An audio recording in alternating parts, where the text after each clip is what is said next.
नमस्कार, मी संतोष सानप. मी आता जालन्यावरून निघालोय, पनवेलला चाललोय. इथून मागं पण माझ्यासोबत अशी 1-2 वेळेस घटना घडली. आजची ताजी घटना आहे बघा, लाईव्ह घटना आहे. हे किळे बघा, हे समृद्धी हवे.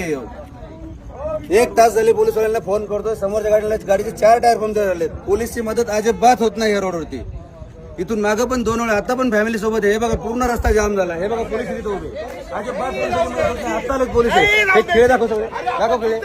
पूर्ण खेळांजवळ उभे. इकडे घे, इकडे.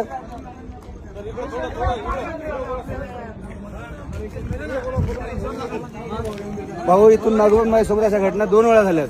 तेव्हा पण मी पोलिसांना फोन केला, अजिबात पोलिसांची मदत होत नाही. मी आता जालन्यावरून निघाले, मला पनवेलला जायचंय. हा बघा रस्ता, म्हणजे हजारो खेळ ठोके, एवढे खेळ ठोकासवर चाललंय काय? अर्धा रस्ता बंद करून जर चोर खेळ ठोकतात, पोलीस करतात काय? रोडवाले कॉन्ट्रॅक्ट करतोय काय? काय सुविधा आहे रोडला? कशाला हा रोड बनलाय? हा समृद्धी एका लोकांचा जीव घ्या रोड बनलाय, तेच समजत नाही. व्हिडिओ व्हायरल करा हे आणि हे दाखवा ह्या पोलिसवाल्यांना. अजिबात पोलिसांची मदत होत नाही ह्या रोडला.